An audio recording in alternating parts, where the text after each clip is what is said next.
Ya, ketemu lagi di vlog Fadli Ruby. Hari ini kita bahas tentang COVID aja. Oke, lanjut. Oke, ya kita mulai aja video ini.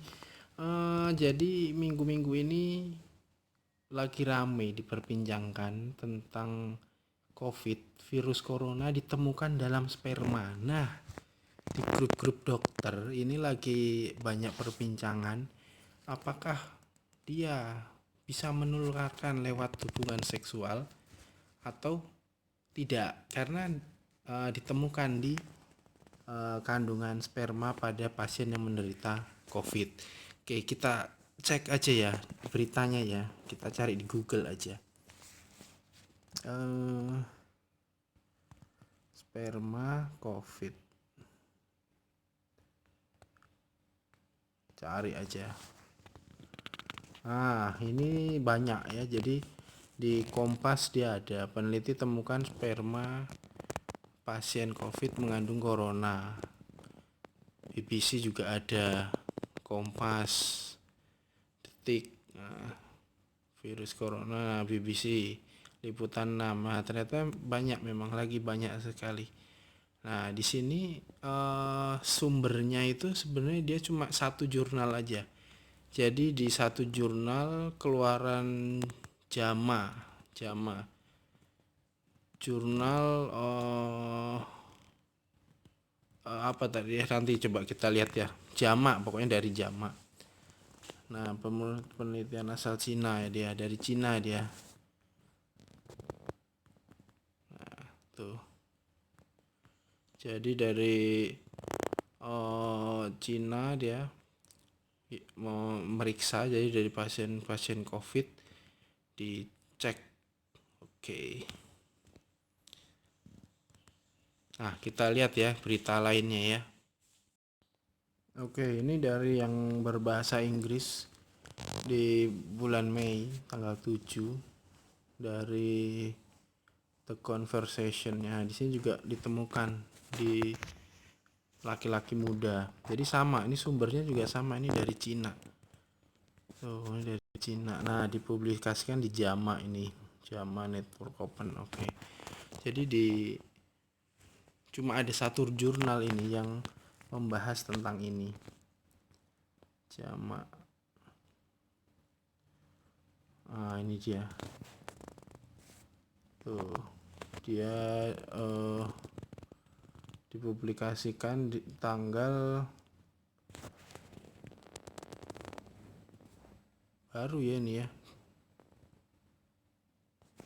Oke, ini baru ini tahun 2020.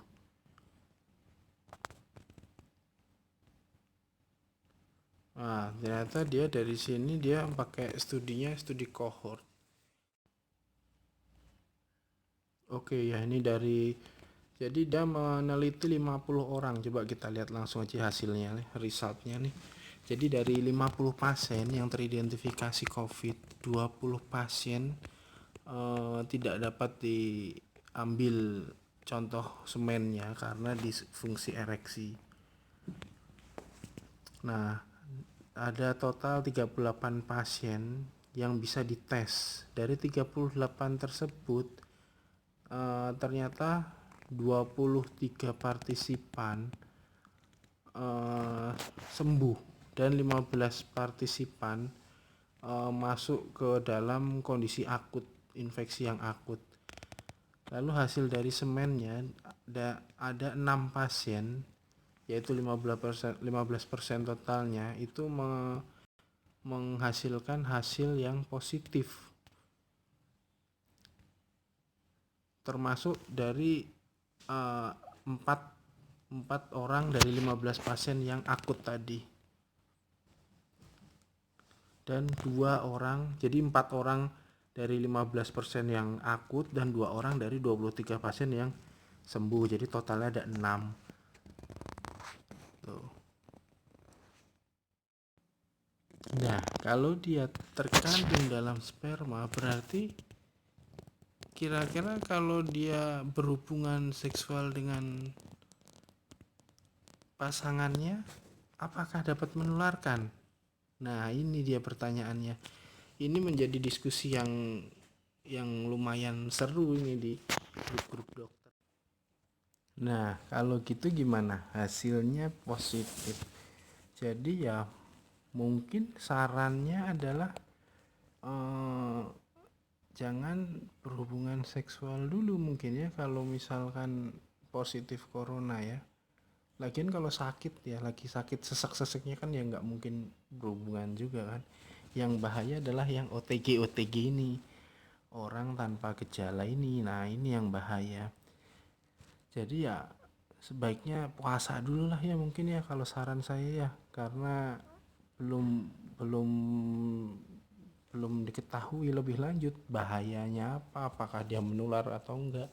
Studi ini cuma ngecek aja, oh ternyata positif gitu aja, tapi nggak tahu apakah nularkan atau enggak.